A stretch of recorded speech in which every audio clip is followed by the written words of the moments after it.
Pronto. Já estamos no ao vivo. Quantos? Já estamos no ao vivo. Aqui em cima aparece o número de...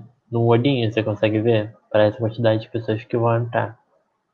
Não sei se atualiza em real time. Aqui na tela mesmo, tá vendo? Tem live, aí tem o númerozinho de tempo. Na tela mesmo que está aparecendo. Aí do lado tem o olhozinho. Tem curtida, aí tem uma pessoa olhando, a pessoa vendo. Aí se você passar o mouse por cima, não sei se você consegue ver. Consegue ver? Não, né? Não, porque meu mouse tá para ficar na outra tela com o Ah, pointer. sim, entendi. Ah, tudo bem Só então. se eu Você consegue. mexer com... Não, também não dá. Porque eu, Ah, eu entendi. deixei para ele apontar aqui aonde eu quiser. Ah, não, tudo bem, tá ótimo. Aí você consegue ver aqui no lateral, estão tendo os comentários já.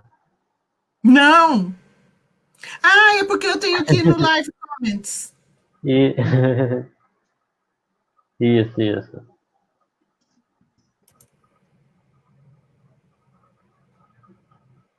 Agora eu vi, tem um comentário. Isso. Agora eu perdi o meu pointer. Vou ter que trazer de novo. Pessoal, a gente vai entrar na live às 6 horas certinho. A gente deu início agora às 17h50 para poder esperar o público entrar. Essa visualização aqui já é do Facebook? Isso. Pessoas que estão nos assistindo nesse Sim. momento, a gente Isso conversando. aí. Uhum.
Quantos tem? Assistindo a gente agora? Agora tem. Eu vou compartilhar com os grupos.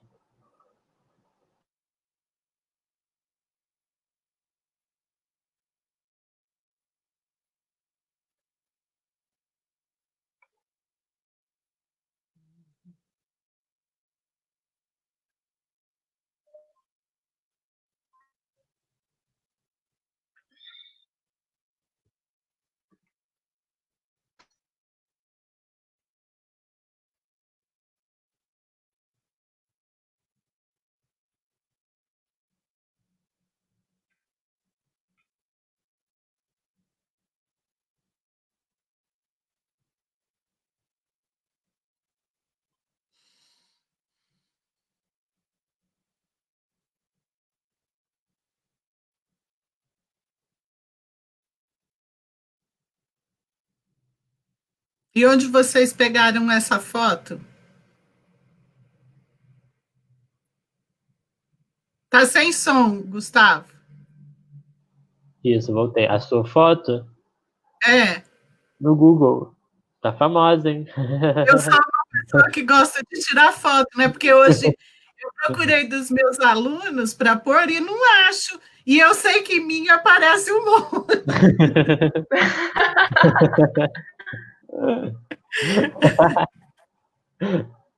Tem agora Normalmente Facebook, é mas eu fácil consegui de achar no Google. LinkedIn.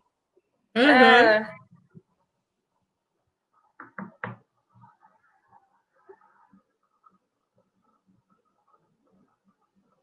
Uns eu tinha foto, outros eu tive que fabricar.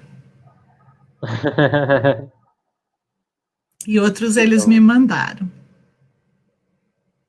A gente normalmente a gente consegue achar algumas fotos no Google ou Facebook, mas aí quando a gente não Uhum. acha, quando é bem difícil, a gente manda um e-mailzinho pedindo uma foto.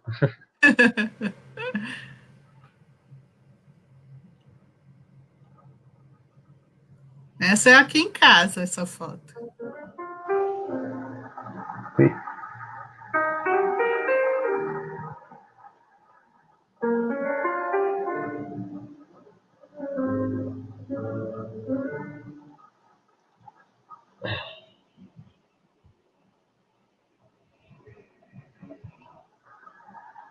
Bom, a gente preparou um vídeo bem rapidinho da homenageada que a senhora escolheu.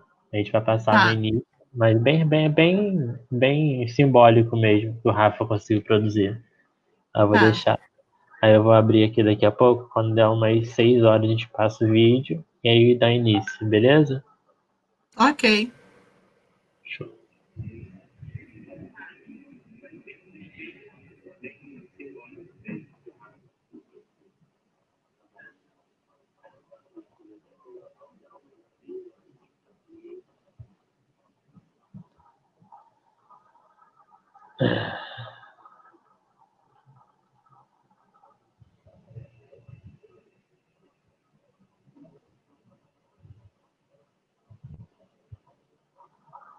Na real, acho que eu falei até besteira. Rafa me consertou aqui. É uma homenageada que a Meninas e Mulheres na Ciência escolheu. Acho que deu uma embolada aqui. Me enrolei. Mas é bem simbólico.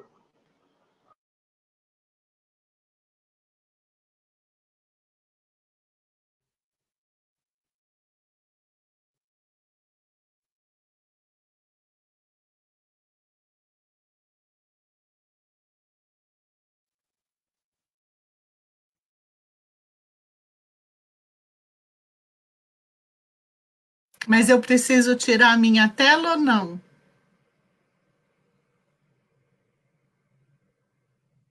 Não, não precisa não. Eu vou conseguir. Eu vou Tá, tirar a sua tela, mas pode deixar que depois eu coloco ela. Assim a gente consegue compartilhar a tela ao mesmo tempo. Mas aí eu tiro a sua, boto a minha e depois recoloco a sua. Tudo bem? ok, tá bom. Show? Então, eu acho que eu vou dar início a isso agora. Vou dar boa noite, pessoal. Aqui a gente vai passar.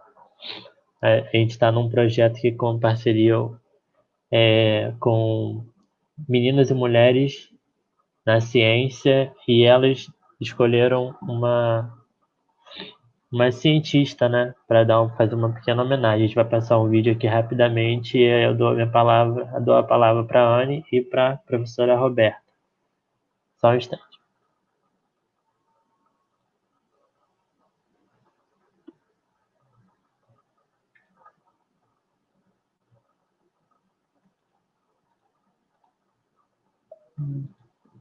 Acho que eu não consigo compartilhar aqui.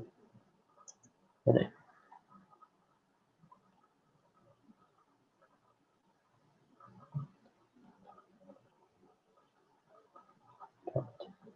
Peraí.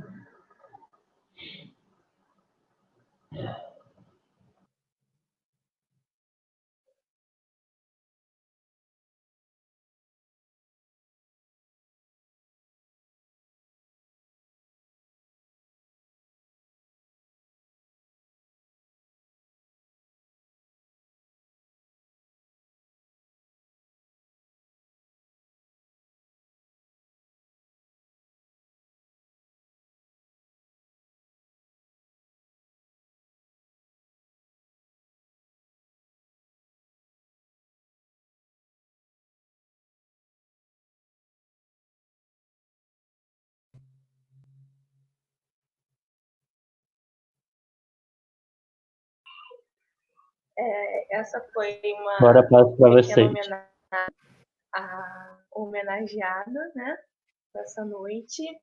E boa noite a todos. Gostaria de dar uma boas-vindas em nome do nosso capítulo estudantil. Meu nome é Anne, eu sou secretária do SEG E bem-vindos ao nosso evento que se chama Geofísica por Elas. Nós estamos iniciando hoje uma etapa de uma série de palestras que vamos ter aqui e convidamos vocês a participar de todas elas. Nós vamos estar vendo sobre a perspectiva de uma mulher, né, que escolheu a geociência como caminho. Esse também está em parceria com Meninas e Mulheres na Ciência, né? E gostaria também de agradecer a Roberta por ter disponibilizado o tempo dela para estar aqui conosco, para falar um pouquinho do trabalho dela, falar sobre o que ela tem para trazer para a gente hoje. Espero que seja de grande valor de nós, como eu tenho certeza que vai ser. E também quero lembrar você que nós temos um sorteio no dia 6. Participe se você ainda não participou, e se você já participou, participe mais, porque quanto mais você participar, mais chances você tem de ganhar. E o que é esse sorteio? São 2 inscrições de 100% e 2 inscrições de 50% do Congresso Internacional Virtual de Geologia e Geofísica. Rolando lá no nosso Instagram, está passando aqui o nosso arroba aqui embaixo.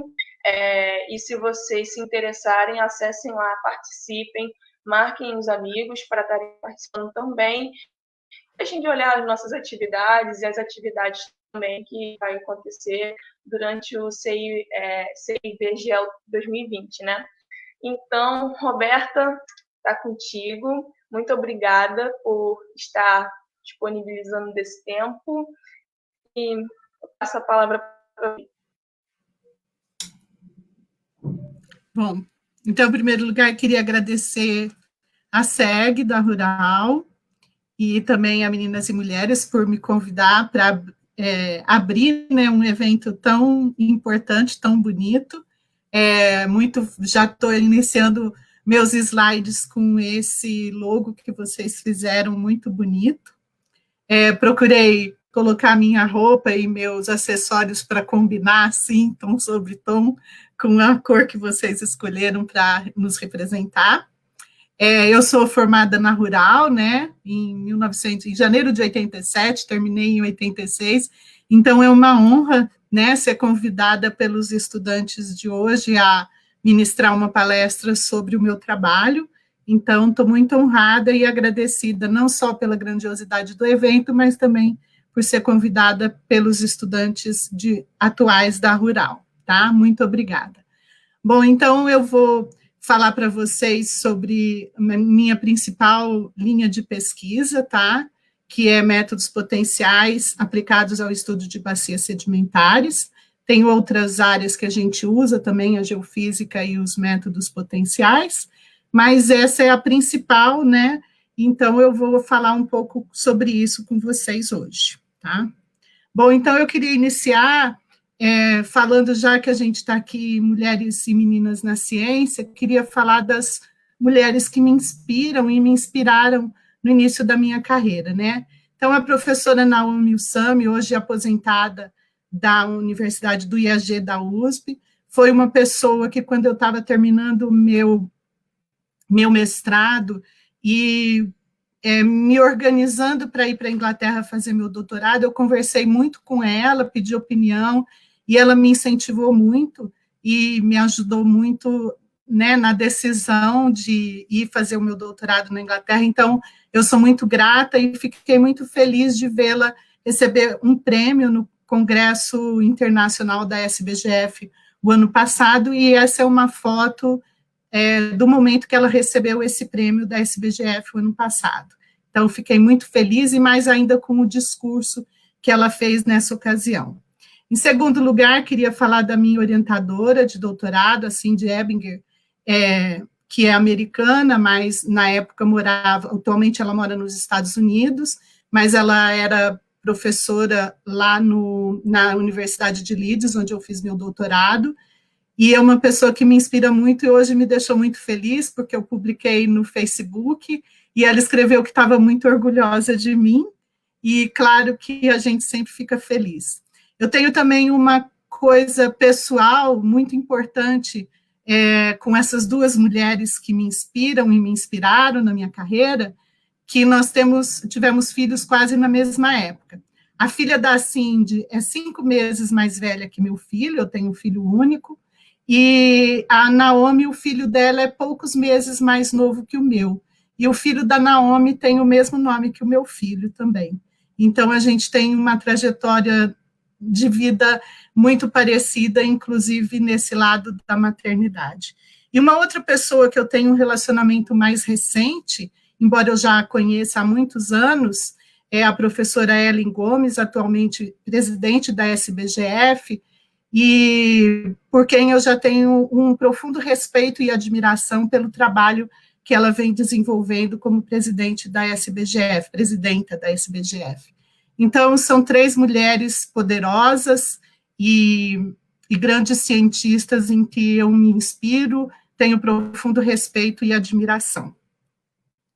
Queria falar também dessas pessoas que estão nesse mosaico que eu fiz com muito carinho, de ontem para hoje, que são quase todos os meus orientados e orientandos de pós-graduação. Está faltando 2 aí que eu não consegui foto.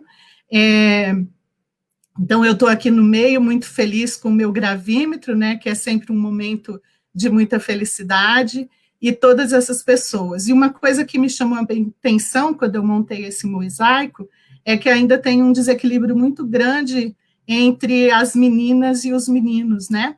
A gente vê aí que eu espremi para ficar equilibrado, mas os meninos estão espremidos aí com as fotos menores, porque eu tenho e tive muito mais orientandos e orientados meninos do que meninas. Então, eu espero, em algum momento, ter um equilíbrio maior e ficar mais equilibrado isso, a gente ter uma igualdade maior na ciência e na formação, não só acadêmica de graduação, mas na pós-graduação também, tá?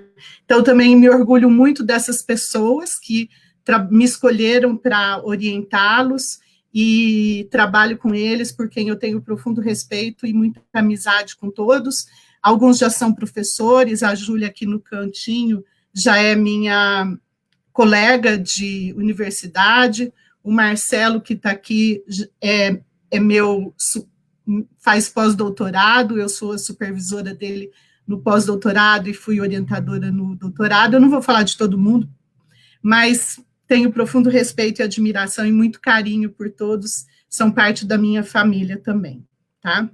Então, uma boa parte do trabalho que eu vou mostrar aqui para vocês foi desenvolvida por essas pessoas, tá? Sob minha orientação ou com a minha colaboração, posso dizer assim.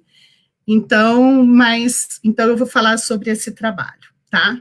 Então, o que nós viemos aqui para falar, né, mas já que era Meninas e Mulheres na Ciência, eu tinha que dar essa pequena introdução, falar da nossa atividade, né, e da nossa presença, que ainda é pequena, né, diante do nosso número na sociedade, da nossa força na sociedade. Bom, então eu vou falar para vocês dessa minha principal linha de pesquisa, que são os métodos potenciais aplicados ao estudo de bacias sedimentares. Como eu disse lá no início, não é a única linha de pesquisa que eu tenho, mas é a principal, tá? Então, aqui está o meu e-mail, mas os meninos, a foto da divulgação, eles acharam na internet, é só digitar meu nome no Google, que não é difícil me encontrar, tá? E estarei à disposição aí para conversar também em outros momentos. Bom, então, o que são esses métodos potenciais? São métodos naturais, né? E métodos naturais, que são os métodos naturais, eles são métodos onde a sua aquisição geofísica é mais simples do que outros métodos que não têm essa força da natureza, né? É tão fácil de adquirir os dados. E uma outra vantagem desses métodos, os métodos naturais, os métodos potenciais, gravimetria e magnetometria, que a gente vai falar aqui, é que eles podem ser, a gente pode usá-los para trabalhar em diferentes escalas, né? Aqui está fora de escala, mas dando uma dimensão de que a gente vai desde pequenas escalas, né, de microescala, para escalas regionais e para escalas globais. Então, são métodos, são dados geofísicos que tem uma aplicação muito versátil, tá? Além disso, deles serem versáteis, ou também por isso, né, versáteis e de fácil aquisição, existe uma quantidade muito grande de dados disponíveis. Aqui, nesse slide, eu estou mostrando para vocês um exemplo desses dados, da cobertura desses dados no Brasil, mas, mundialmente, eles também têm essa cobertura bem ampla, tá? Então, na esquerda, nós temos aqui o mapa de gravimetria da América do Sul e do oceano. Isso aqui é um recorte que eu fiz de um banco de dados BGM, Bureau Gravity, da França, que tem uma integração de dados terrestres, dados de satélite, e que tem mapas do mundo inteiro.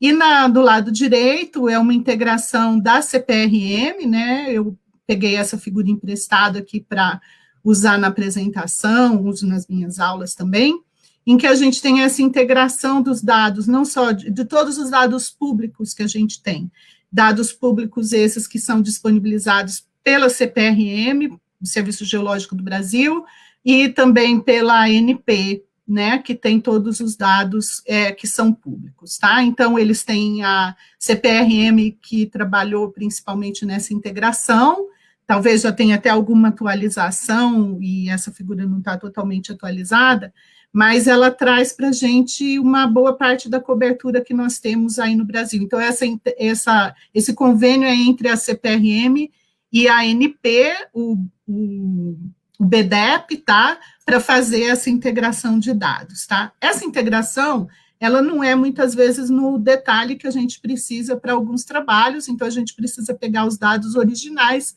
trabalhar para usar os dados da forma que a gente precisa, tá?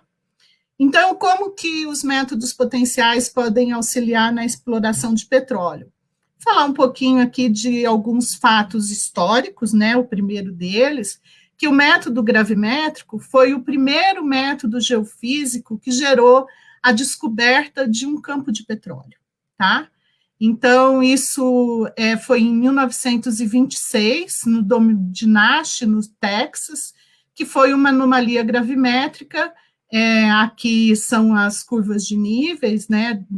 Desculpa, isogálicas do mapa, e em vermelho aqui a gente tem o domo de sal, que tinha aí, então, um campo de petróleo, tá?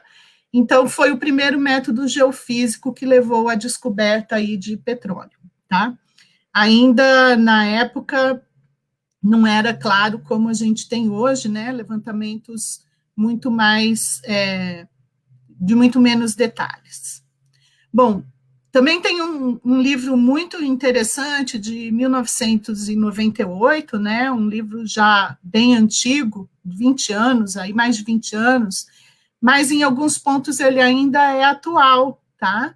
E principalmente aqui no Brasil, onde hoje nós temos uma boa cobertura, uma cobertura melhor, mas ainda deixa a desejar em alguns pontos.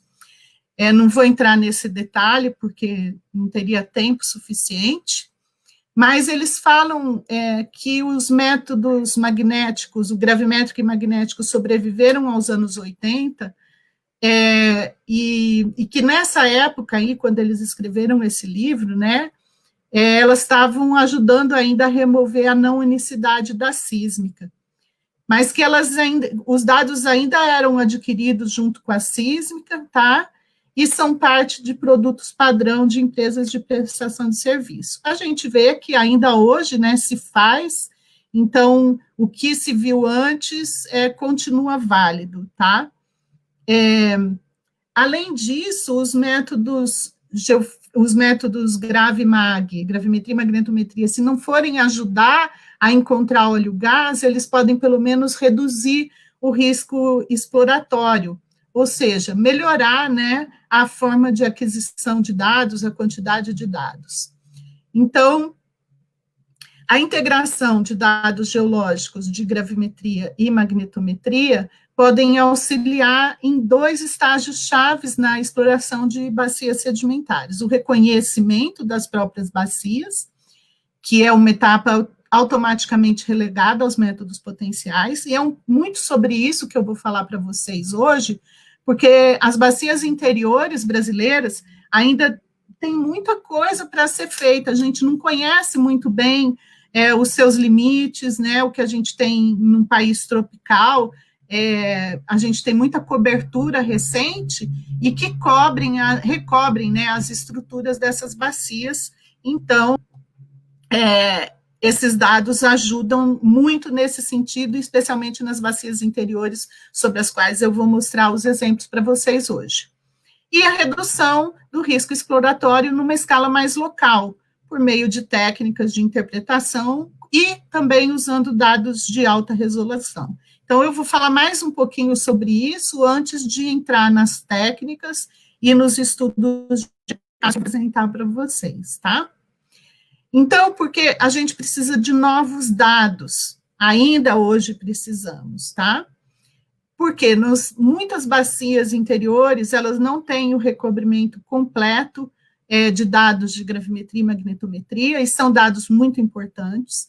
A sísmica é muito mais cara, ela é feita muito mais localizada, outros métodos são muito mais caros, né? A gravimetria e a magnetometria são comparativamente os dados mais baratos, também porque a gente pode fazer aquisição aérea, tá? Então, elas são muito importantes para a gente conhecer o arcabouço estrutural, o limite dessas bacias, poder falar um pouco da história tectônica das bacias sedimentares.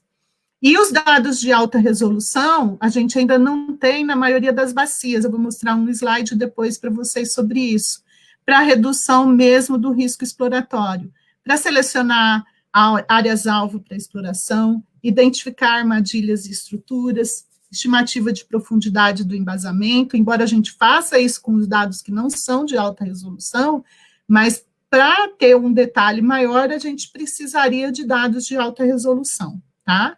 Otimizar a seleção e localização dos dados sísmicos, não só de linhas, mas de levantamentos 3D, e até identificar aí caminhos de migração.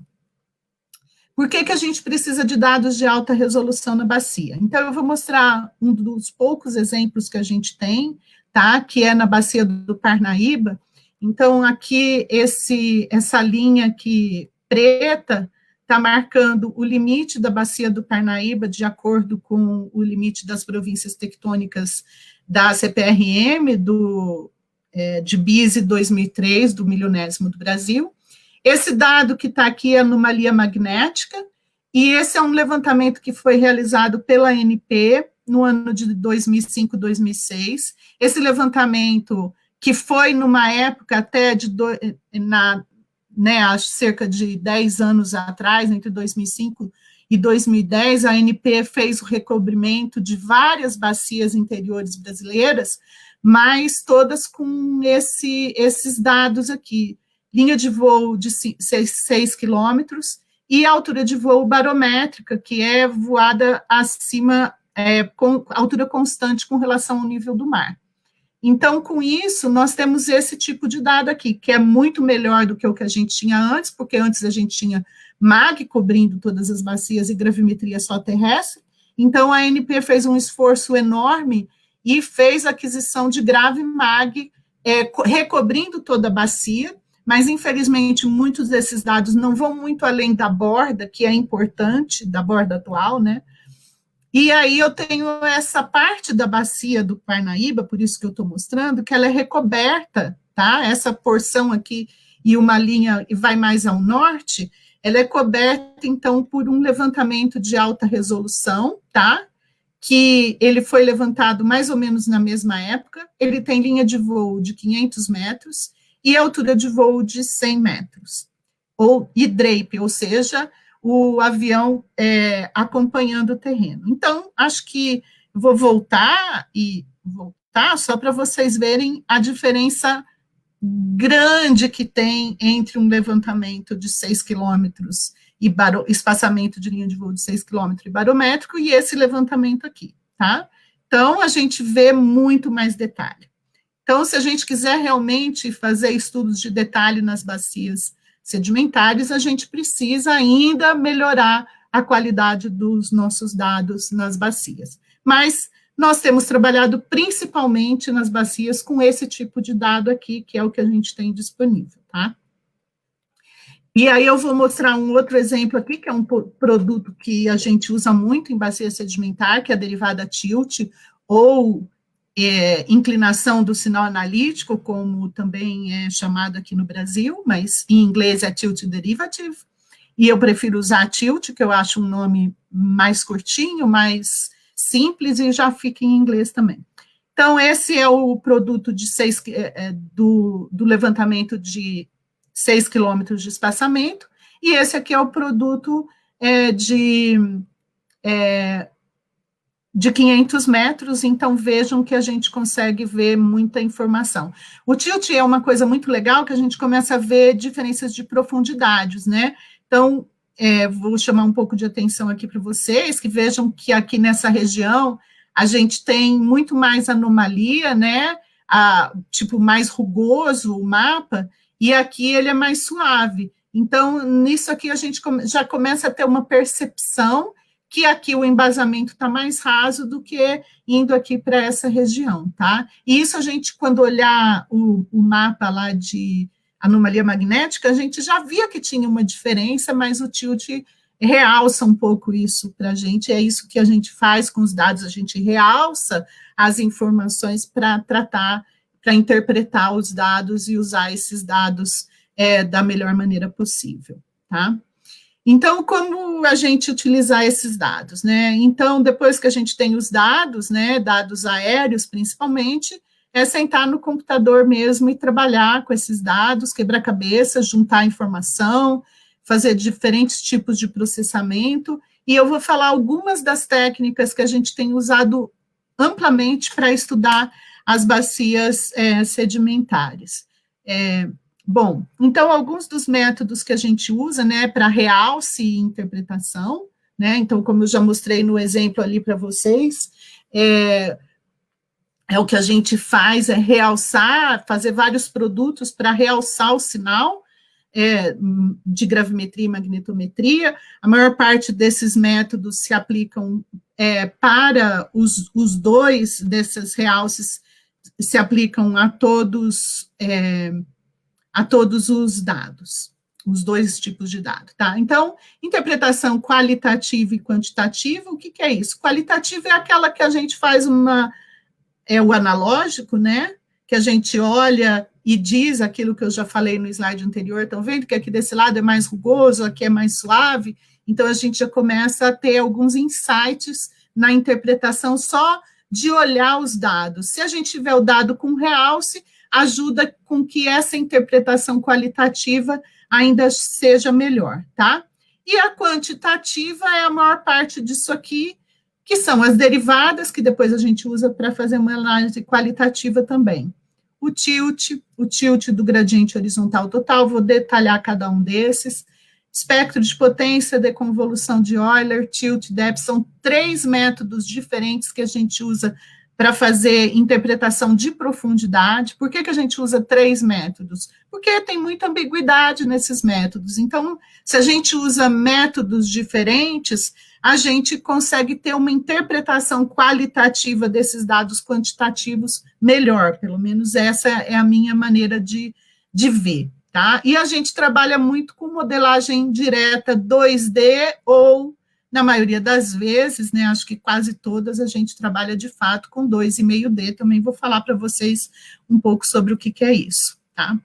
Então, na interpretação qualitativa, isso aqui não é um dado de bacia, mas é um dado muito didático, por isso que eu resolvi pôr nessa apresentação hoje, né, que como é uma palestra muito aberta, a gente não sabe exatamente como é o público. Então, o que a gente olha quando a gente está fazendo uma interpretação qualitativa dos dados? A gente olha textura e cor. O que isso significa? A textura significa tamanho das anomalias, comprimento de onda. Então, o que a gente está vendo? Aqui é mais rugoso, né? Tem uma textura rugosa. Aqui é mais suave. e a cor que indica para a gente a intensidade. Isso aqui é um mapa de anomalia magnética, tá? Então, quando a gente vê o magenta, significa o valor mais alto, e o azul escuro, quanto mais escuro, o valor mais baixo. Então, com isso, a gente vê a variação da amplitude do sinal, a intensidade do sinal, tá? Então, olhando essas características no mapa, a gente já começa a interpretar. Então, se a gente olha esse mapa de cara, eu vejo que eu tenho uma área aqui que tem uma intensidade, uma amplitude intermediária, aqui eu tenho uma textura muito rugosa, e aqui eu tenho uma região com uma amplitude muito alta, valores muito elevados, né? Então, eu já vejo de cara que eu tenho 3 coisas diferentes, 3 respostas diferentes da magnetometria. Bom, e aí, além disso, né, a gente vê também feições lineares bordejando, separando esses ambientes, né? Então, aqui é a interpretação, mas essa interpretação não foi feita, claro, só olhando o mapa, né? Olhando o mapa, a gente vê que tem coisas diferentes. Agora, o que aquilo é, a gente precisa de outros dados, porque a geofísica sozinha não consegue dar essa resposta para a gente. Então, aqui são rochas sedimentares e metasedimentares de baixo grau. Aqui é uma zona de cisalhamento com metamorfismo de contato. Aqui é um granito com vários pulsos magmáticos diferentes. Aqui é uma zona de cisalhamento. E aqui é um gneiss de alto grau e todo dobrado. Então, realmente a MAG está mostrando que tem coisas diferentes. E aí, o que é isso? A gente precisa de outras informações, é claro. Aqui um outro método que a gente usa muito, e ele é muito importante para estudo de bacia sedimentar, porque a derivada tilt, a gente usa muito as derivadas nas 3 direções, x, y e z. A gente começa todo o processamento de dados de gravimetria e magnetometria com as derivadas, tá? E depois que a gente faz as derivadas, então, aí a gente começa a usar e fazer outros produtos. Não vou falar de todos aqui hoje, né? Mas de alguns que a gente utiliza muito. Então, a derivada tilt, ou como eu já disse, inclinação do sinal analítico, ela é o arco tangente da derivada vertical dividido pelo gradiente horizontal total, que é as derivadas x e y, tá? Então, esse exemplo aqui, que é já resultado da tese de doutorado da Júlia Curto, que hoje é professora na UNB também. Então, ela deu um exemplo aqui, o que é, né, cada um desses produtos. Então, ela fez 2 blocos com diferentes profundidades para a gente entender o significado do tilt em bacia sedimentar. Então, aqui na anomalia magnética, a gente vê que quanto mais profundo está a fonte, o sinal fica mais suave. Quando a gente faz a anomalia magnética do dado reduzido a um polo, ele continua também com a anomalia mais suave para a fonte mais profunda. Quando a gente faz o sinal analítico 3D, ou o ASA, como é mais comum ouvir, mas a gente tem usado a nomenclatura mais correta, de acordo já com recomendações da literatura, a gente vê, embora digam que o ASA, o sinal analítico 3D, é um bom detector de bordas, ele só é um bom detector de bordas se a fonte for rasa. Quando a fonte vai ficando profunda, o sinal vai ficando bastante suave. Num dado sintético, como é esse caso aqui, a gente ainda consegue ver bem isso, né? Mas na vida real as coisas são diferentes. E o tilt, ele é muito bacana porque ele mostra para a gente a mesma amplitude, tanto para a fonte mais rasa quanto para a fonte mais profunda. E aí depois eu vou mostrar para vocês que ainda assim a gente consegue ver a diferença entre o que é raso e profundo, mas ele tem a mesma amplitude, tá? Bom, aí aqui é um outro produto que foi desenvolvido pelo nosso colega, amigo e professor, não foi meu professor, mas eu considero um professor, porque também é um grande exemplo, é o professor Francisco Ferreira, do Paraná. Então, ele mostra que a redução ao polo ele criou 3 anomalias sintéticas também, com profundidades diferentes, 100 metros, 200 e 300, então a gente vê que o sinal vai ficando mais suave, quanto mais profundo fica o dado, e aqui é o sinal analítico 3D, né, que na literatura diz que ele é um ótimo detector de bordas, mas a gente começa a ver que quando vai ficando profundo, ele não é tão bom detector de borda assim, tá? Então, ele criou esse produto também, que é o tilt, mas em vez da gente entrar com as derivadas aqui, para fazer o tilt, a gente usa o gradiente horizontal total. E aí ele fica realmente um bom detector de bordas, tá? Então, também ele é bastante interessante para utilização nas bacias sedimentares. Bom, e aí, o Salem, em 2007, essa figura é da Júlia Curto, mas o método é de Salem, em 2007, tá? Que é a partir da distância, então, o que a gente vê aqui? Aqui é parecido com, é uma outra figura, mas é bem parecida com aquela que eu expliquei antes, anomalia magnética, mas aqui com inclinação 90 graus, como se estivesse no polo, tá?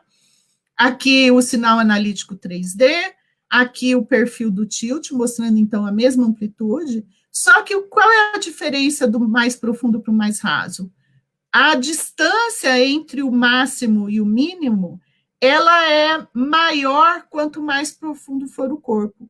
Então, se a gente fizer contornos medindo essa distância entre o 0 e o π sobre 4, desculpa, o tilt, né, ele, como é um arco tangente, ele vai variar de menos π a mais π, de menos π sobre 2 a mais π sobre 2. Então, se a gente traçar essas linhas aqui, essas isolinhas dos valores de π, tá? Então, a gente vai ter, medindo essa distância, a gente pode ter a profundidade, o que é uma ferramenta extremamente interessante para a gente utilizar, então, em bacias, em conjunto com outras técnicas de detecção e de estimativa de profundidade de fontes. Bom, outro método que a gente usa muito, que é um método muito antigo, né, espectrogrante de 1970, é o espectro de potência, e o mais recente, o Matched Filter, que nada mais é do que o espectro de potência usado em conjunto com filtros passa-banda para a gente ter as diferentes fontes de dados MAG e GRAV, tá? Então, nesse caso aqui, essa figura mostra para a gente o espectro de potência, tá? E aqui a interpretação qualitativa, tentando ajustar retas para ver as diferentes, então a gente procura as quebras no sinal, para ver onde tem mudança de propriedades físicas que vão ser principais para a gente ver. Então, em bacia sedimentar, muitas vezes o raso aqui mostra para a gente a bacia, o intermediário, uma crosta superior e inferior, e aqui o manto, mas claro que vai depender do tamanho do comprimento de onda que a gente está amostrando. Aqui, mas aí esse Matched Filter, o que ele faz? Ele pega essas linhas aqui foram traçadas pelo intérprete, tá? O programa faz o espectro de potência, o intérprete vê onde ele enxerga as quebras.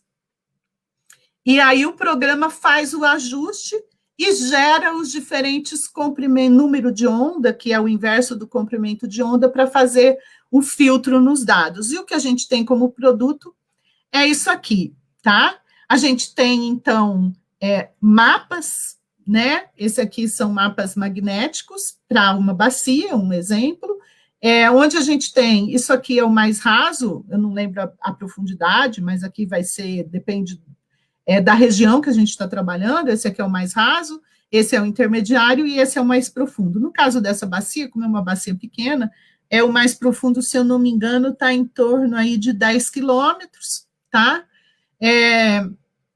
Bom, mas aqui não importa exatamente as profundidades, o importante é a gente ver a técnica, depois a gente ver resultados, tá? Outro método que a gente usa muito e que é muito utilizado, e aí eu queria chamar a atenção para alguns pontos, porque às vezes ele não é utilizado de forma totalmente, da melhor forma possível, tá? Então, o método, a deconvolução de Euler 3D, que é sobre o que a gente está falando aqui, ele foi desenvolvido por Alan Reid em 1990, e em 2014 ele publicou, o Alan Reid publicou um outro artigo em que ele fala dos usos errados da deconvolução de Euler e faz algumas recomendações, tá? A primeira delas é que o SI, que é o índice estrutural, que significa o que a gente quer olhar nos dados, né? Se a gente quer ver feições mais lineares, se a gente quer ver corpos, né? Feições mais de 1D para 2D, 3D. Então, isso é o índice estrutural. E ele diz que esse número deve ser inteiro. Ele varia de 0 a 3. Para MAG,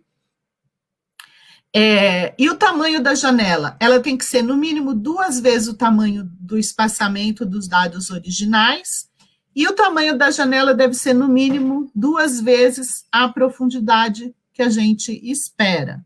Então, se eu tiver uma janela de amostragem pequena, eu vou ter fontes rasas. Se eu aumentar o tamanho da minha janela, eu vou ter fontes mais profundas, porque isso é uma coisa que muita gente me pergunta. Por que a gente fica sempre nesse limite? Bom, primeiro, a maior parte dos dados que a gente utiliza são dados com 500 metros de espaçamento. Então, geralmente, a célula do grid é feita com 125 metros. E os programas que a gente usa para fazer a deconvolução do Euler, eles têm limite no número de amostragens que a gente tem. Então, a gente acaba tendo um limite metodológico. E aí a gente precisa mudar o tamanho do grid para poder fazer amostragens mais profundas. Então, muitas vezes, o erro não é do método, o erro é da forma que não é feita corretamente na utilização dos dados. E outra coisa é filtrar os dados.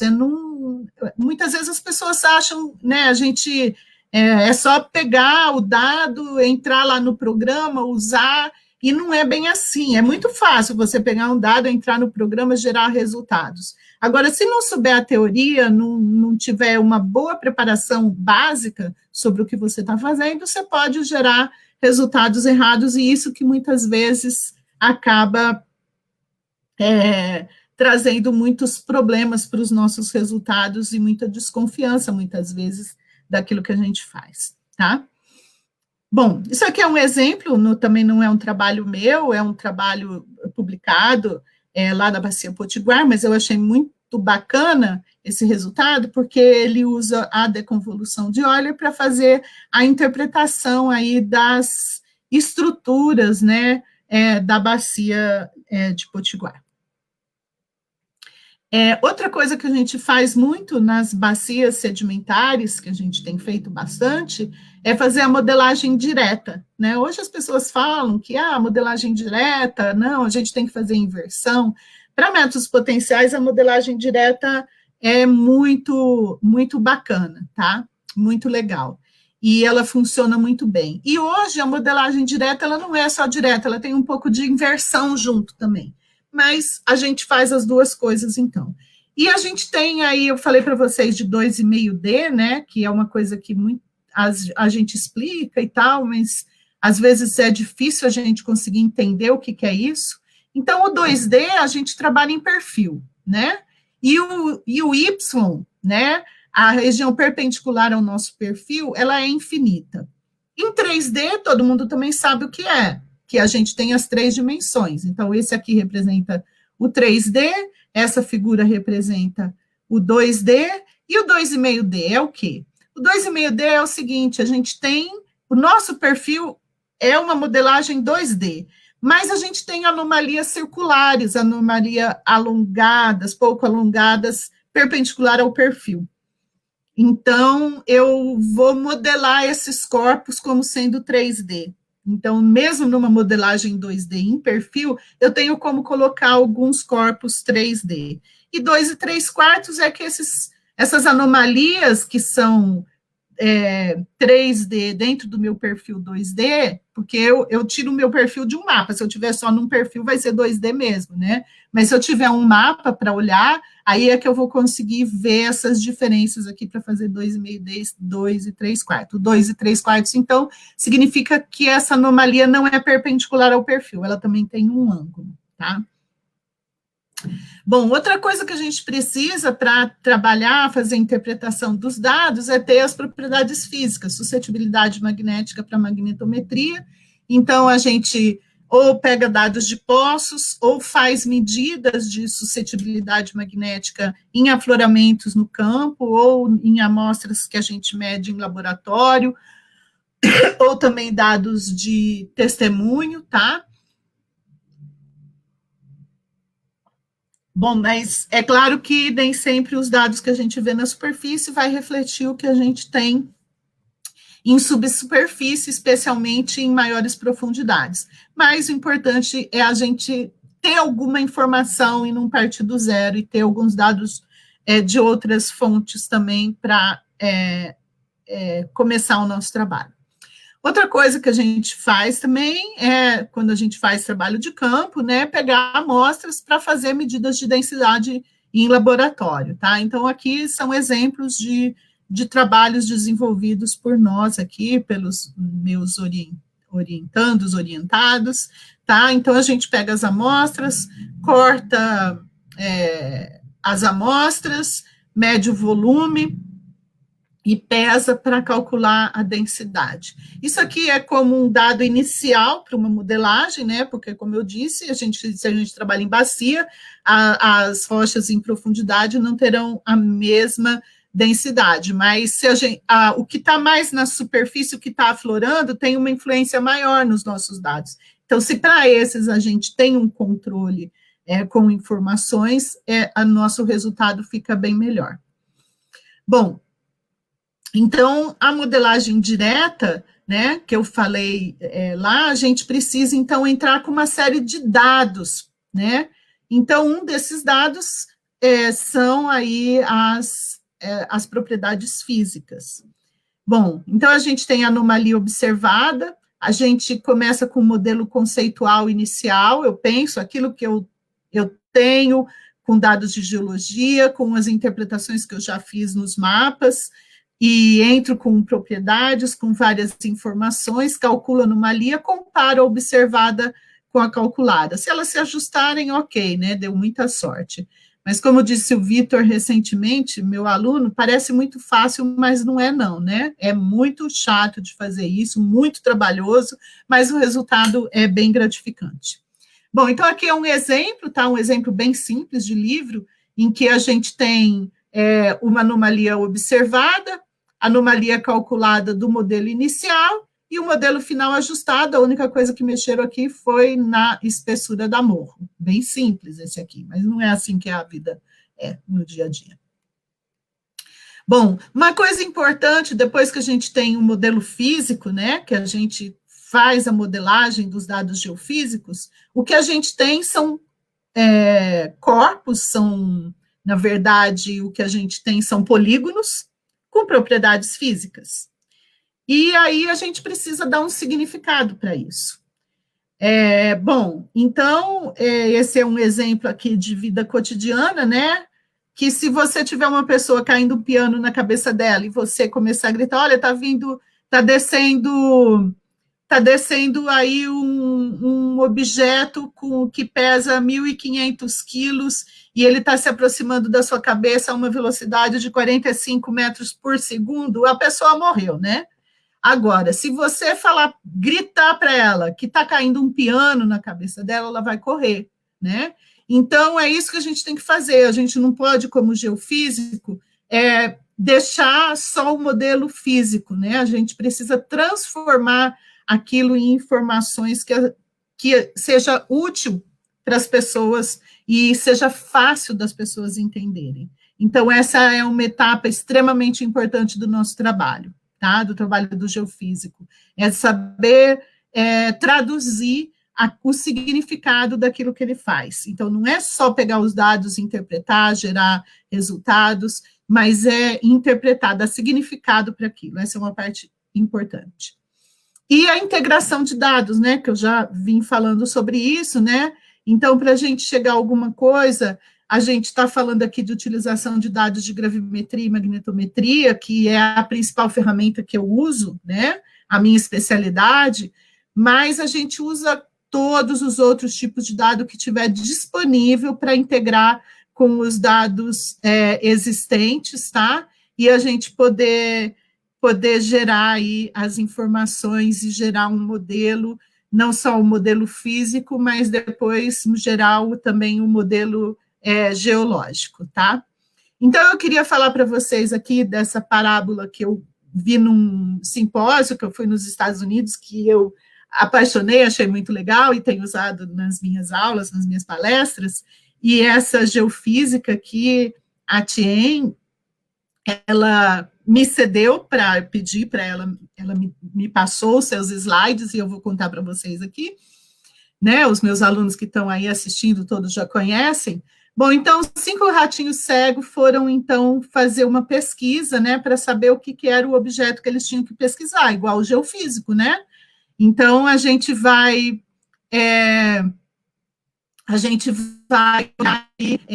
o elefante, esse objeto, né, em cada lugar. Então, o ratinho que foi olhar as orelhas do elefante, ele achou que era parecido com as asas de um pássaro, então ele deduziu que era um pássaro. O ratinho que foi olhar a tromba do elefante, né, com seu método lá de observação, ele achou que era uma cobra. Já o ratinho que foi no dorso do elefante achou que aquilo era uma parede, né? Então, ele deduziu que era uma parede. Já o ratinho que foi no rabo do elefante, ele achou que parecia uma corda. Então, ele deduziu que aquilo era uma corda, óbvio. E o ratinho que foi nas pernas do elefante, ele achou que era o tronco de uma árvore. Então, ele deduziu que era uma árvore. E aí, os ratinhos não sabiam que a gente está em casa, né? Então, eles fizeram uma conferência ao vivo e nem usaram máscara, né? Mas eles se reuniram para juntar todas as informações, né? Então, os métodos diferentes de investigação, eles juntaram, se reuniram e chegaram à conclusão do que era, então, que eles tinham observado. Não era uma cobra, não era um pássaro, não era uma corda, não era uma árvore, nem um muro. Eles juntaram todas as informações e chegaram nessa conclusão aí, que não é o elefante, mas parece mais um elefante do que uma cobra, ou uma corda, ou um pássaro, né? Então, para falar essa palestra da Tien, era a palestra de abertura de uma sessão que era sobre integração de dados, e com métodos potenciais a gente tem que trabalhar com integração de dados, não só dos 2 dados conjuntamente, mas de todos os outros dados que a gente tiver disponível. E quando não tiver dado disponível? Bom, a gente vai trabalhar mesmo assim, porque é melhor a gente ter uns modelos propostos com dados de métodos potenciais do que não ter conhecimento nenhum sobre uma área, porque a gente não tem outros tipos de dados, tá? Então, a gente tenta usar diversas técnicas, usar as técnicas da melhor maneira possível para produzir modelos e propostas. Nossa Senhora, eu estou falando demais. Bom, essa parte da palestra eu vou passar mais assim, muito aqui já está publicado, tá? E algumas coisas não estão, então eu vou deixar muito claro aquilo que ainda não está publicado, que é trabalho em desenvolvimento, mas eu vou mostrar vários estudos de caso sobre bacias sedimentares brasileiras de diferentes idades. E esses são produtos de trabalhos que a gente vem desenvolvendo, tá? Bom, então, a gente tem trabalhado principalmente em bacias interiores de diferentes idades. Então, o que eu vou mostrar aqui para vocês hoje, do Jaibaras, que é uma bacia cambro-ordoviciana, que fica aqui no Ceará, no noroeste do Ceará, é um tipo, em continuação aí da bacia do Parnaíba, né? Depois vou mostrar para vocês a bacia Água Bonita, que era Graben Água Bonita, e a gente passou a chamar de bacia Água Bonita, que é tida como siluro-devoniana, mas não tem informações sobre idade dela, propriamente. A Bacia do Paraná, que eu vou apresentar resultado de 2 trabalhos de doutorado. Aqui é um doutorado, aqui é um mestrado. A Bacia do Araí, que é uma bacia paleomesoproterozoica na faixa Brasília. A Bacia do Bananal, que é uma bacia quaternária. O Rift Tacutu, que é Juro-Cretáceo. E, por fim, apresentar algumas coisas dessa bacia São Francisco neoproterozoica paleozoica. E a gente também está começando um doutorado na bacia do Acre, mas ainda está muito recente, não temos nenhum resultado ainda para mostrar aqui, tá? Bom, também tenho vários trabalhos na bacia do Parnaíba, nada publicado ainda, algumas coisas em andamento, mas eu não vou apresentar aqui hoje também. Bom, então, esse aqui é o doutorado do Nilo, que é geólogo da CPRM de Teresina.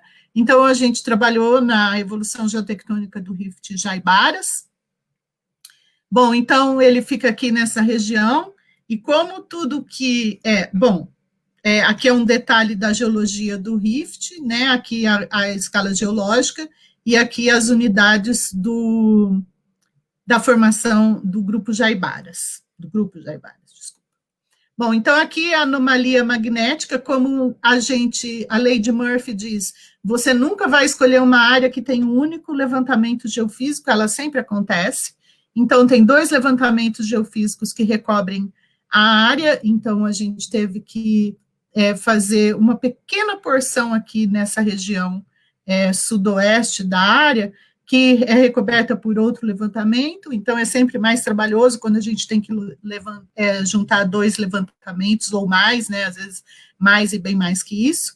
Então, aqui veio a anomalia magnética, aqui são os limites do Rift, e alguns outros produtos, a derivada Tilt, o sinal analítico 3D, e aqui aquela interpretação qualitativa que eu falei lá no início, né, o produto dela, em que a gente olha a textura dos diferentes métodos que a gente usou aqui para diferentes produtos que a gente usou para realçar. Então, deu essa interpretação aqui, onde as diferentes cores representam os diferentes domínios, né, que tem regiões que são mais similares, e as linhas que representam os lineamentos magnéticos, tá?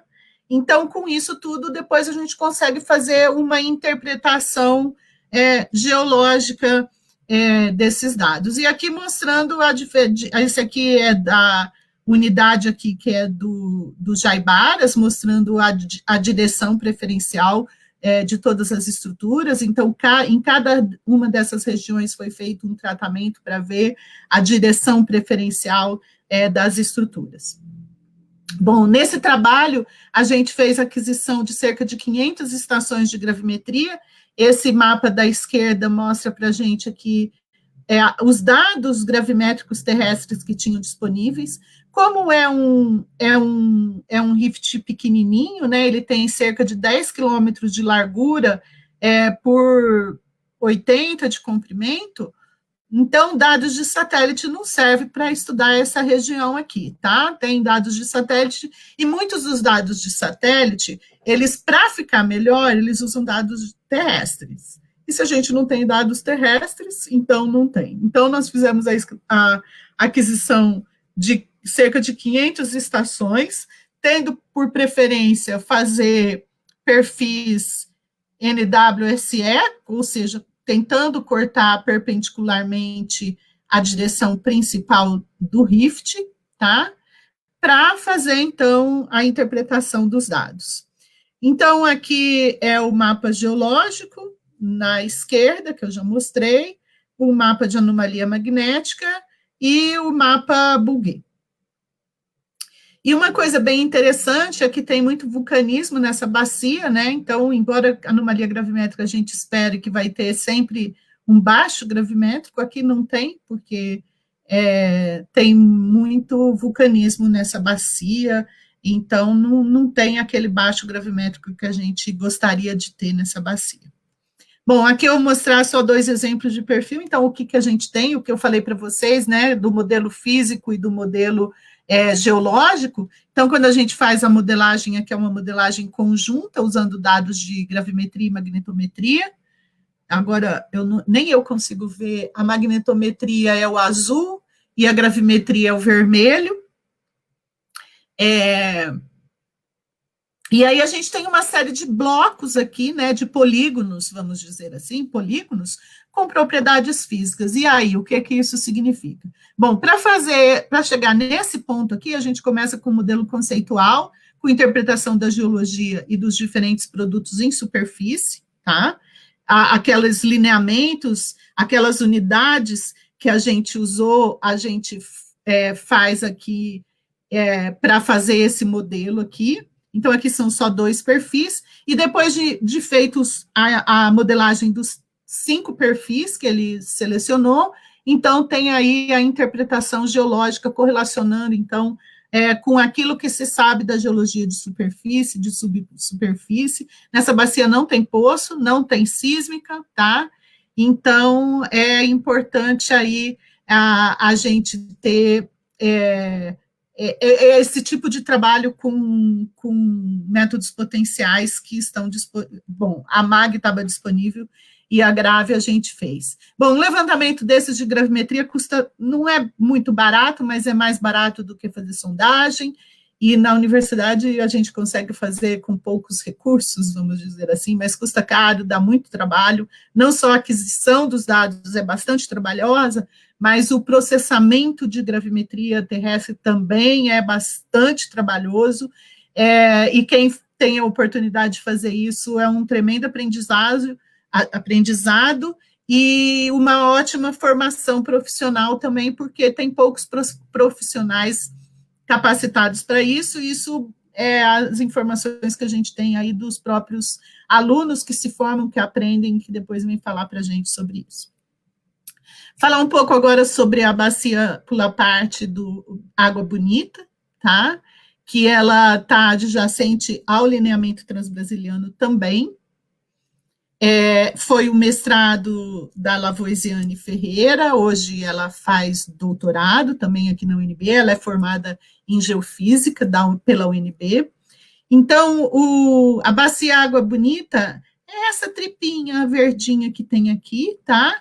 É uma bacia que tem 60 quilômetros de extensão nessa direção, paralela aí às principais feições do lineamento transbrasiliano, e uma largura aí de que não chega a 10 quilômetros, tá? Então, a gente trabalhou com Jaibaras, que estava lá em cima, e aqui a bacia Água Bonita. Bom, essa bacia a gente fez um trabalho em conjunto com sedimentólogos, então foi feito aí todo um trabalho de associação de faces, tá? E esse trabalho está publicado no Journal of South America. Aquele trabalho que eu apresentei anteriormente são 2 artigos também publicados no Journal of South America. Aqui, a aeromagnetometria que tinha na época, hoje a gente tem uma cobertura com dados de alta resolução. Na época que a gente fez esse trabalho não tinha, então quero muito revisitar esses dados que eu já olhei e eu acho que pode trazer mais informações.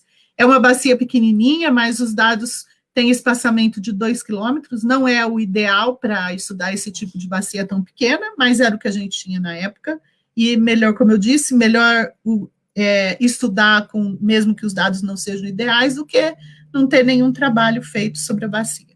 Aqui, resultados do Matched Filter, aqui para 1,6 quilômetros, 8,6 quilômetros, diferentes produtos. E nessa bacia a gente também fez aí, eu coloquei 498 para não ficar 500, mas a gente, na verdade, fez mais de 500 estações aqui. Algumas a gente perde por algum problema, mas sempre poucas. A gente procurou fazer levantamentos com espaçamento de 500 e 1.000 metros, 500 perpendicular à direção principal da bacia NE, e 1 quilômetro longitudinal. Então, a gente conseguiu fazer uma cobertura sempre indo em regiões que tinha aí estradas, principalmente, né? Bom, aqui a gente já tinha na região central da bacia essas bolinhas brancas, que é um levantamento de um outro trabalho que a gente colaborou, um trabalho da UNB de mestrado também, do Carvalho, 2011, e nesse trabalho aqui a gente fez 500 estações aí, e aqui é a localização do perfil que foi feita a modelagem em 2D. Bom, o resultado desse trabalho, que está publicado também, então esse aqui é o resultado da modelagem, tá? Aqui é o dado de SRTM, é aquele perfil que eu mostrei lá com estrutura em flor, né? E aqui a gente conseguiu fazer também uma correlação, tá? Com as unidades Rift da bacia Parnaíba e da bacia do Paraná, e a fase SAG da bacia do Paraná do Paraná aqui e do Parnaíba aqui. Então, teria a fase, a última fase, né, que não está registrada aqui, que seria essa cobertura amarela. Nessas outras bacias, a gente acredita que teve aqui nessa bacia também, mas não foi preservada. E hoje a gente classificou como uma bacia pula-parte. Bom, agora vamos para a bacia do Paraná. Estou falando demais, né? Já falei quase uma hora, quase. Bom, então a gente tem esse primeiro trabalho da professora Júlia Mar. Então, nesse trabalho, a gente trabalhou só na borda noroeste da bacia. Então, a gente fez todos esses métodos. Aqui é o dados na primeira interpretação qualitativa, a gente notou que tinham grandes lineamentos e que eles separavam domínios com características diferentes. Então, além de fazer o matched filter para a área toda, a gente fez o matched filter para as subáreas, que a gente notou que tinham características diferentes. Então, essa é a interpretação, né, de cada uma dessas subáreas, o que seria a geologia, e depois a interpretação mais regional. No trabalho que eu vou mostrar depois, aqui a Júlia, eu vou continuar na próxima. Bom, a gente fez aqui também modelagem 2D, tá? E esse trabalho tem uma coisa bem peculiar, porque a gente só tinha 3 poços aqui, sendo que só um deles, eu não sei se um deles ou nenhum atinge o embasamento, agora me falhou, e a gente tinha dados de função receptor, então 3 poços aqui, tá? E dados de função do receptor aqui. Bom, a gente queria modelar esse perfil. Esse perfil não tinha nem poço e nem só tinha a função do receptor aqui. Então, o que a gente fez?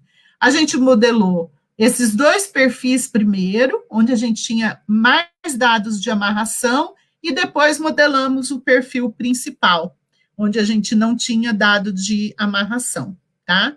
Então, esse é o resultado do perfil principal, que corta toda a área, e, de novo, esse é o modelo geofísico, né, onde a gente tem vários polígonos com propriedades. Há uma coisa que eu esqueci de falar nos outros trabalhos, é que a gente usa sempre os dados o resultado do matched filter de profundidade e de deconvolução de Euler, não só aqui na parte mais rasa, mas nas partes mais profundas, e amarra com dados, por exemplo, aqui é um dado de função do receptor, tá?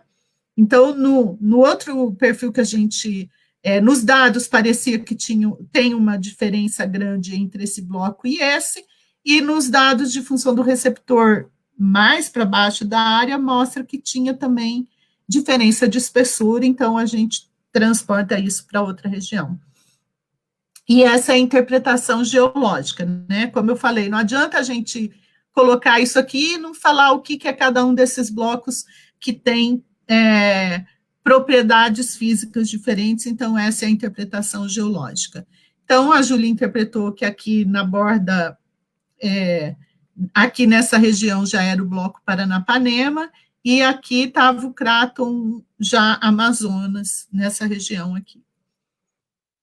Bom, aí o Marcelo fez um trabalho, mas o Marcelo hoje está aqui como bolsista de pós-doutorado, e agora ele está trabalhando na bacia do São Francisco, e esse trabalho dele foi englobando toda a bacia do Paraná. Uma parte do trabalho ainda não está publicado, vou mostrar aqui em parte para vocês. Então, aqui são os diferentes modelos do embasamento da bacia do Paraná que tem na literatura, mas eles são trabalhos mais antigos que não usaram exaustivamente os dados que a gente usa nesse trabalho, que são dados mais novos, de 2010. No trabalho da Júlia, no início, não estavam disponíveis esses dados ainda, tá? Então, a gente optou por trabalhar naquela região, porque o nosso foco era o transbrasiliano. E aqui é o mapa, um dos mapas maravilhosos que o Marcelo faz aí da bacia, e aqui são os mapas, esses são dados da ANP, tá, de magnetometria, gravimetria aérea, anomalia Bouguer, e aqui magnetometria aérea também, e esse dado é muito legal. Bom, a gente focou nosso trabalho nessa porção da bacia, porque é onde tem esses dados de uma única fonte. A bacia ela é toda coberta por dados magnéticos, mas são dados de diferentes épocas, com diferente direção, então a compilação dos dados acaba ficando bem complicada. O meu doutorado foi também na bacia do Paraná, né? Minha publicação do doutorado é o primeiro mapa gravimétrico da bacia inteira, né? E eu fiz espessura elástica efetiva, e hoje a gente continua ainda estudando. Meu doutorado eu terminei já tem mais de 20 anos, e a gente ainda continua aí tentando entender essa bacia com novos dados, com novas técnicas, e ainda que fossem os mesmos dados, às vezes a gente tem capacidade computacional, às vezes não, nós temos capacidade computacional muito, muito melhor hoje, então que permite a gente revisitar dados, revisitar interpretações e melhorar o nosso entendimento dessas unidades geológicas tão importantes. Bom, então esse aqui é o produto do trabalho do Marcelo, né? Isso aqui ainda não está publicado. Então, onde ele muda um pouco, aqui ele vê a faixa Paraguai-Araguaia, faixa Paraguai, aqui ele vê a faixa Araguaia indo para baixo da bacia, né? Foi como ele interpretou.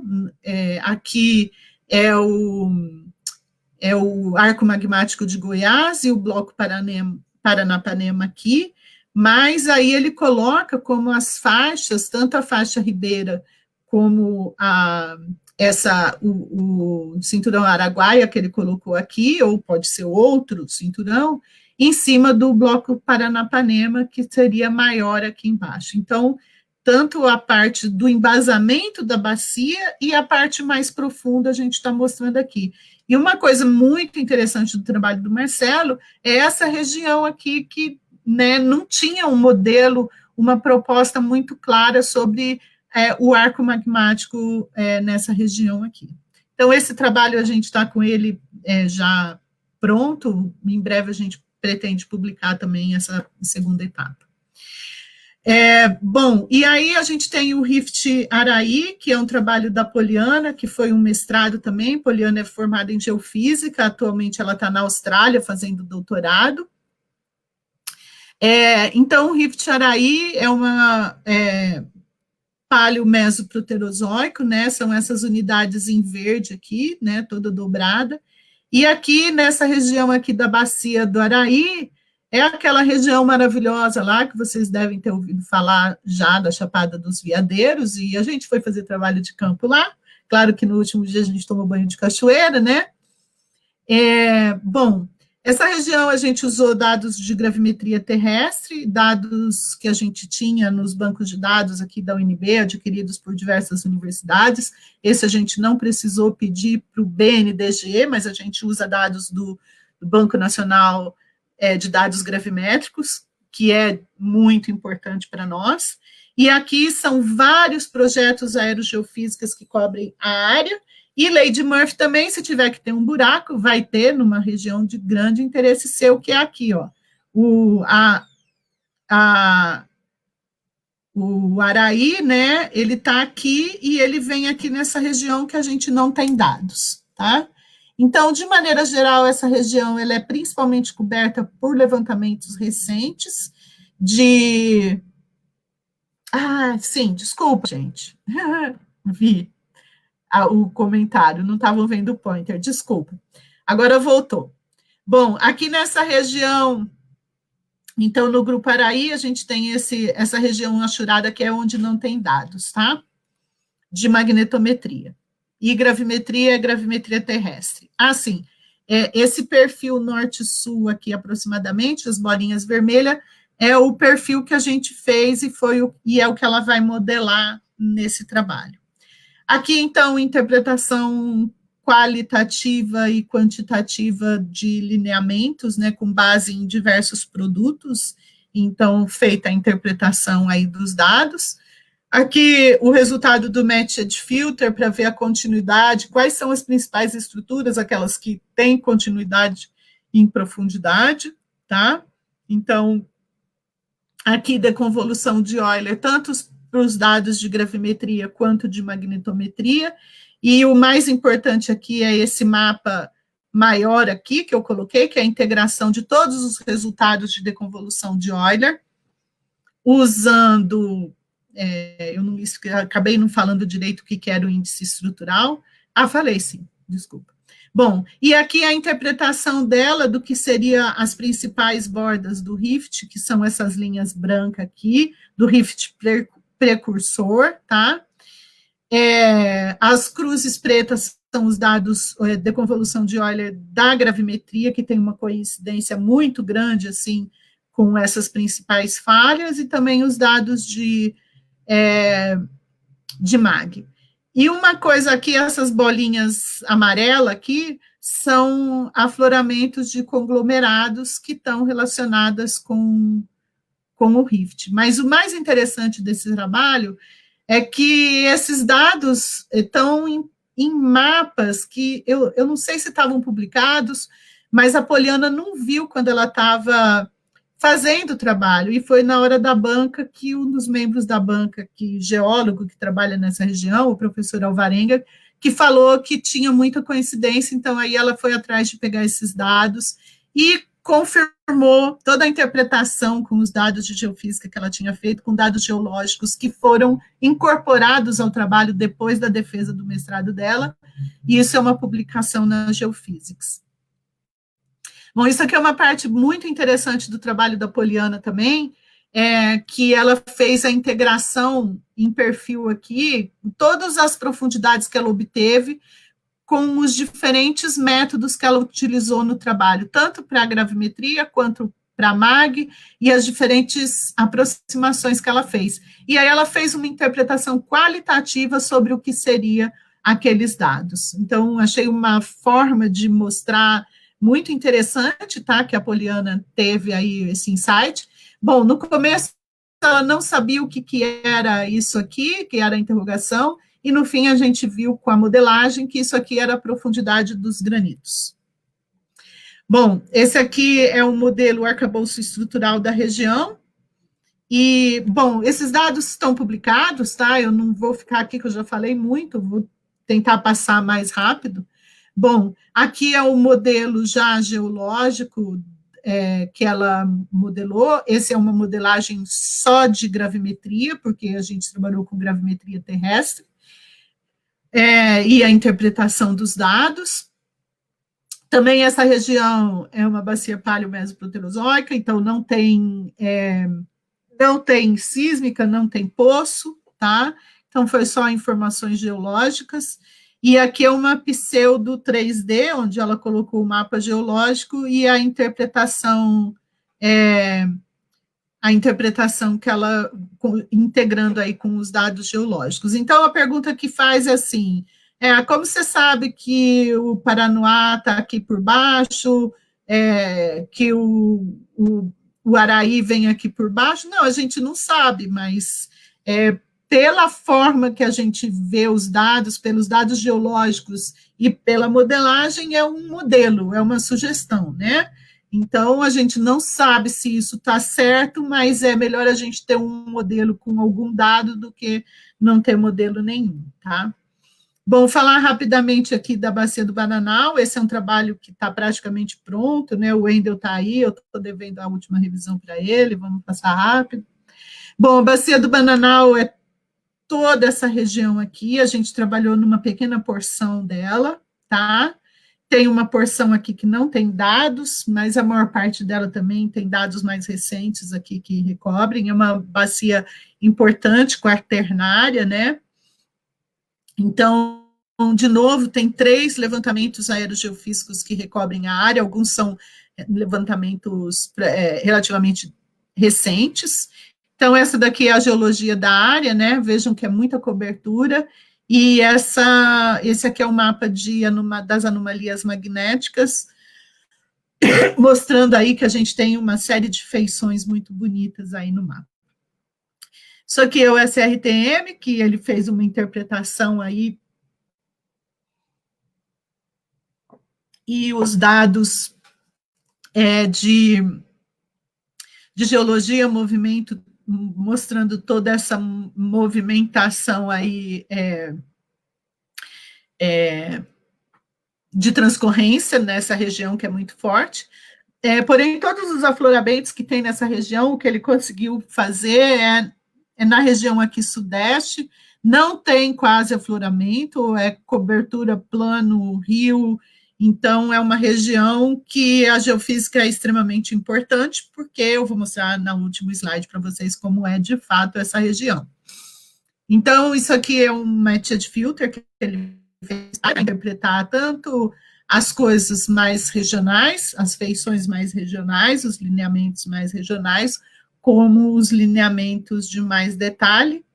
E aí, esse aqui é um mapa da derivada tilt, em que ele faz uns detalhes, né? Esses quadrados aqui são alguns detalhes onde ele põe não só a interpretação qualitativa dos lineamentos, mas coloca a cinemática com a interpretação dos dados, tá? Embora ele tenha alguns dados de campo, não toda a região tem afloramento e ele não andou em toda a região, então só numa pequena parte, mas dá para fazer a cinemática olhando os dados.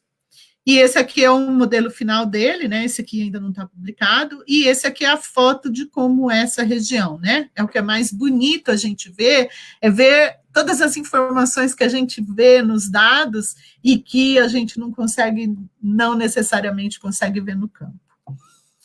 Bom, quase no fim, faltam só mais 2, mas são 2 trabalhos bem em andamento. Um é essa tese de doutorado do Marcel, que é no Rift Tacutu, em Roraima. Isso aqui a gente tem alguns trabalhos lá, muita coisa de sísmica, tem poços, já tem trabalhos mais antigos com mag grave, mas recentemente ela foi totalmente recoberta por dados de grave, de magnetometria de alta resolução, e a gente fez. Então, esse é um trabalho ainda em andamento, não tem nada publicado. Bom, essa é a geologia da área, então essa cobertura aqui, ó, e o limite que existe do Rift na literatura é isso que está em vermelho aqui. E essa era a cobertura gravimétrica que já tem mais de 20 anos, e que são esses pontinhos vermelhos aqui, pouquíssima coisa.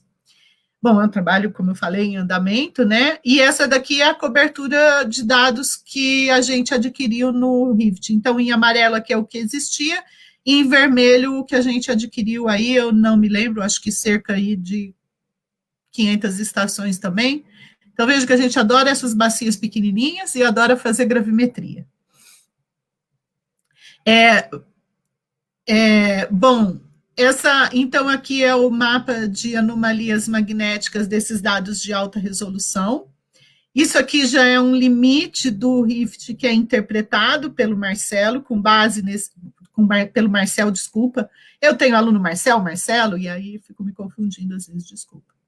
Bom, e essa interpretação é com base nesses dados de magnetometria, não existe isso na literatura, eu mostrei para vocês o que é a interpretação. Então, essa é a cobertura em branco, e em amarelo são os limites, a primeira interpretação que ele fez.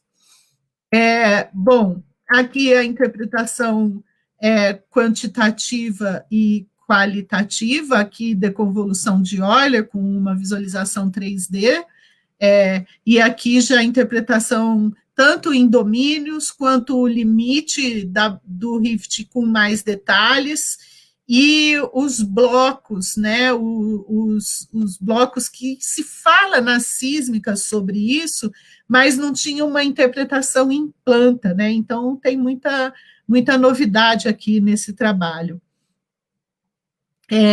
E por último, né, 2 slides só aqui do trabalho do Vitor, que está super em andamento ainda também, nas janelas erosivas de Correntina e São Domingos, mas também tem figuras lindíssimas, né, então essa daqui é a região que ele está estudando, então são 2 janelas erosivas que se acha que são altos no embasamento, né, que é aqui em São Domingos e Correntina aqui nessa região, então a gente está usando os dados de magnetometria, são 3 projetos que foram integrados, bastante trabalho, porque um deles tem uma direção de linha de voo diferente do resto, e isso complica bastante a integração dos dados, e dado de gravimetria terrestre também. Bom, aqui a deconvolução de Euler em 3D, uma visualização, e aqui é um modelo preliminar, já com interpretação geológica das janelas erosivas. Então, esse é um trabalho em andamento. Então, concluindo aqui, que eu já falei demais, falei que eu não ia falar tanto tempo, mas acabei falando, desculpem, espero que vocês não tenham desistido. Bom, então, o que os métodos potenciais permitiram e permite que a gente fale sobre as bacias sedimentares? Os limites tectônicos, que muitas vezes não são conhecidos das bacias, porque a gente tem coberturas mais recentes, e muitas dessas bacias interiores são bacias polifásicas, policíclicas, né? Então, conhecer os limites tectônicos são importantes. Estimar a profundidade do embasamento. Tem ambiguidade nos métodos potenciais? Tem, sim, mas com diferentes técnicas e usando os dados que a gente consegue chegar em resultados bem aproximados, tá? Eu tenho várias experiências e exemplos que a gente viu resultado e que a sísmica demonstrou depois que a gente estava correto, ou dados que a gente tem com gravimetria e depois função do receptor mostra dados muito parecidos. Propor estrutura crustal, blocos crustais como embasamento da bacia. O que é o embasamento dessas bacias? Como que eles são? O que tem embaixo dessas bacias? Para onde vai, por exemplo, o arco magmático de Goiás embaixo da bacia do Paraná? Como que ele está ali? Então, são coisas importantes a gente conhecer. O modelo de formação e de evolução dessas bacias, a gente consegue trazer insights, novidades, dados muito importantes para essas bacias. E, acima de tudo, avançar no conhecimento e modelo geológico e estrutural dessas bacias estudadas. A gente está sempre trazendo informações, ainda que seja a mesma bacia que a gente já estudou antes, sempre tem dados novos surgindo, dá para a gente revisitar. A gente vê trabalhos publicados com os mesmos dados, mas com visões diferentes, com formas de abordagem diferente. Bom, aqui são os artigos publicados, né? Não vai dar para vocês verem, mas alguns estão publicados. Me escrever, a gente passa as referências aí, todos estão disponíveis aí na literatura, tá? E meus agradecimentos, terminei com essa foto que o Vitor me mandou ontem, que é muito, muito legal. Nós 3 fomos fazer campo, antes do Marcel ir para o campo do doutorado dele, que eu não pude ir junto. A gente fez vários treinamentos aqui no DF, então uma coisa que a gente gosta de fazer. Em primeiro lugar, queria agradecer muito às minhas orientandas e orientadas, aos meus orientandos e orientados de doutorado, de mestrado, de PIBIC, que contribuem para a gente evoluir nas técnicas, naquilo que a gente faz, né? A gente cresce muito junto, né? Trabalhando junto, a gente dá as ideias, eles trabalham em equipe, eu acho que nós somos uma família. Agradecimentos especiais aí ao CNPq e CAPES, pela minha bolsa do CNPq, pela bolsa dos meus alunos da CAPES e do CNPq, ao Banco Nacional de Dados Gravimétricos, ao governo de Goiás, que fez levantamentos que são extremamente importantes para o nosso trabalho, ao PEG-BR, que é o Pool de Equipamentos Geofísicos, que cedeu o gravímetro e outros equipamentos em diferentes etapas dos nossos trabalhos, ao CNEM, a CPRM, ao IBGE, ao BNDG, pelos dados que a gente utiliza, a ANP, pelos dados que a gente utiliza nos nossos trabalhos, ao Observatório Nacional, que tem sido uma parceria frequente aí, ao INCT, que patrocina diversos dos nossos trabalhos de campo, e também meu projeto do CNPq, que financia parte dos trabalhos de campo. E é isso, e agradecer de novo à SEG da Rural e ao Meninas e Mulheres na Ciência, que me fizeram esse convite para dar essa palestra hoje. Espero que vocês não tenham cansado demais. Obrigada. Que isso, foi maravilhosa a palestra. Eu tenho certeza que todos gostaram. Gostaria de agradecer novamente pela sua presença. E, professora Roberta, nós temos algumas perguntas. Eu vou passar aqui para o Gustavo passando. A primeira é da Gilziane Ramos. Aqui embaixo, Gustavo. E aí a senhora responde aí. Para visualizar migrações de depocentro em bacia sedimentar, quais métodos acha mais viável?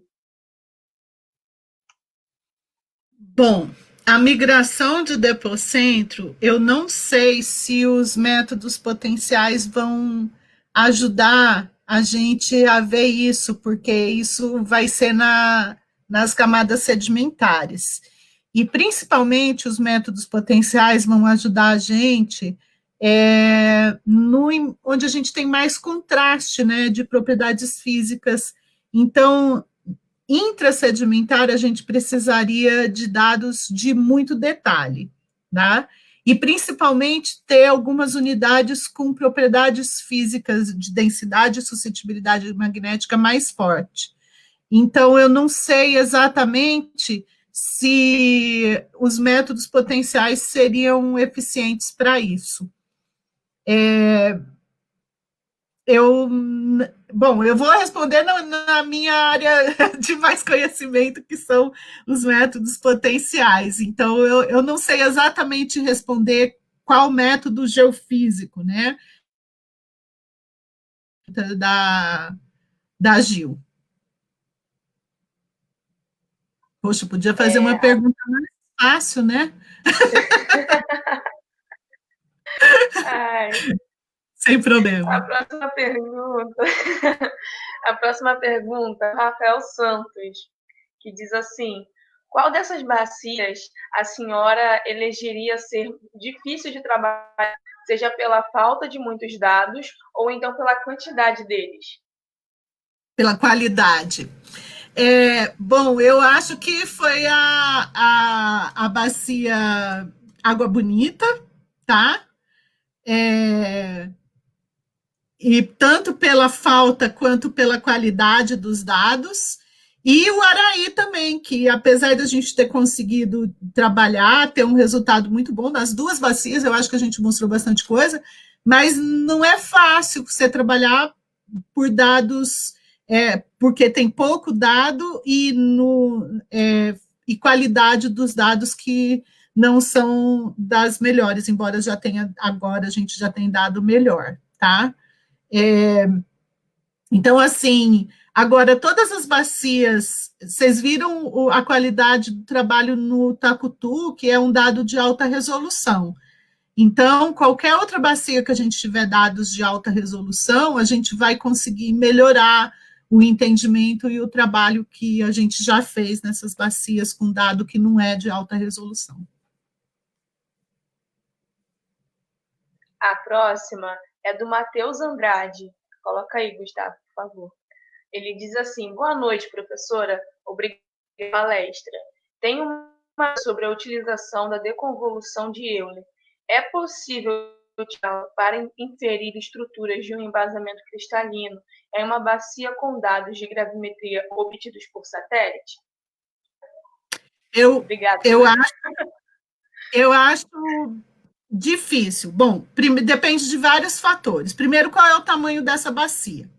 Os dados de gravimetria, eles não têm tantas anomalias quanto o dado de magnetometria. Então, como a gente vai ter menos anomalia, o que significa isso? Que a gente não vê tantos dados variando de alto para baixo. E onde a gente vê os dados de métodos potenciais, eles mostram para a gente a variação de gradiente, né? Então, a gente precisa ter anomalias para ter resposta.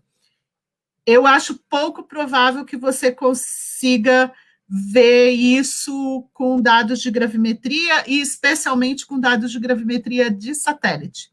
Você viu no resultado da Poliana, que é o artigo que está na Geophysics, tá? Que a gravimetria a gente tem pouca resposta, embora ela mostrou bem o Rift, tá? As estruturas do Rift, mas foram dados terrestres. Nenhum dado que nenhuma bacia nós trabalhamos com dado de satélite. Ele tem baixa resolução para a gente conseguir ver esse tipo de informação. A próxima aqui é do Pedro. Ele diz assim: boa noite. Parabéns pela palestra. Queria saber quais seriam as habilidades de machine learning que estão em alta na área dos métodos potenciais, além da gestão dos dados, de ser usado para modelagem, inversão, correção dos dados, etc. Olha, o machine learning é uma forma que você tem de... O que é o machine learning, né? Eu não sei muito, tá? Sei pouco. Mas, assim, o que é o machine learning? Você entrega para ele informações. Quem dá aula de machine learning ensina assim: você pega um bebê e você ensina para ele a diferença, você dá a maçã e a banana e ensina a diferença por causa da cor, do formato, tá? Então, é isso que você faz com o machine learning. Você fala para ele: olha, eu tenho essa região, que eu tenho essas informações, eu tenho esses dados. Como que você reconhece esse tipo de feição em outros lugares? Eu acho que é mais ou menos isso. Então, você pode usar. Agora, o que eu estou mostrando aqui para vocês que a gente faz com os dados, a gente usa muita integração de dados para inferir em regiões que você não tem tantas informações. Eu acho que você pode usar também, né? Agora, eu não sei te responder direito essa pergunta, porque... mas, assim, pode usar para métodos potenciais, o pessoal tem usado, tá? O pessoal que trabalha com isso, que eu conheço de geofísica, todo mundo usa muito MAG, pouca gravimetria, porque a gente tem menos dados de gravimetria. E o pessoal usa mais no cristalino, e eu não vi muitas utilizações ainda em bacia sedimentar da forma que a gente está trabalhando, né? A próxima é da Jailane Gomes. Ela fala: parabéns para a senhora, excelente apresentação, muito didática. Gostaria de saber quais softwares utilizam para a montagem dos modelos 2,5, 2 e 5 aqui, perfis geológicos e geofísicos. Tá, desculpa. Para a integração dos dados. Bom, a gente utiliza o GMSys, nós utilizamos o GMSys, tá? Que é do Oasis Montagem, que era Geosoft, agora é Sequent, e é esse que a gente tem usado, principalmente o Oasis, todas as ferramentas que a gente usa, principalmente a gente usa dentro do Oasis Montagem, inclusive o Matched Filter, que é uma extensão do SGS, a gente usa ele dentro do Oasis Montagem também, tá? Então, tudo que a gente faz é dentro do Oasis Montagem e é o GMSys que a gente tem utilizado. É o melhor programa que tem, vou fazer propaganda aqui, Mas para a nossa área é o melhor programa que tem. É um programa comercial, mas a gente prepara as pessoas também para o mercado de trabalho. E a maior parte das empresas trabalha com esse software também. A próxima aqui é a do Frank Jamie. Parabéns a toda a equipe. Obrigado, professora Roberta. Qual a melhor técnica derivada para estimular a profundidade de grandes estruturas de cisalhamento? Bom, se você tiver... eu adoro o tilt, né? Eu acho o nome bonito e eu acho que é uma técnica que mostra muito qualquer feição. Você vê o transbrasiliano, ele é muito nítido em todos os produtos, mas o tilt, sem dúvida alguma, ele é muito bom. Agora, sim, se você quer ver extensão de grandes estruturas de extensão em profundidade, isso é uma coisa difícil. A gente consegue ver, mas é difícil a gente ver qual é a extensão em profundidade, por isso que a gente usa várias técnicas diferentes. E aqui eu estou falando de bacia sedimentar, né? Porque a gente tem o contraste do sedimento com o embasamento da bacia. Bom, eu não citei aqui, a gente tem o problema dos basaltos em várias bacias, tá? Eles trazem um contraste que às vezes atrapalham e a gente consegue ver isso. Não temos precisão nos dados de profundidade, quanto mais profundo, mais erro a gente tem associado aos dados, porque o sinal diminui, né? De intensidade. Então, gente, assim nós damos por encerrada essa nossa primeira fase de palestras desse mês destinado às mulheres. Um evento que tem também parceria com as Meninas e Mulheres na Ciência. Novamente, professora Roberta, muito obrigada por ter aceitado o nosso convite. E também você que está aí, está assistindo até agora, muito obrigada pela sua participação.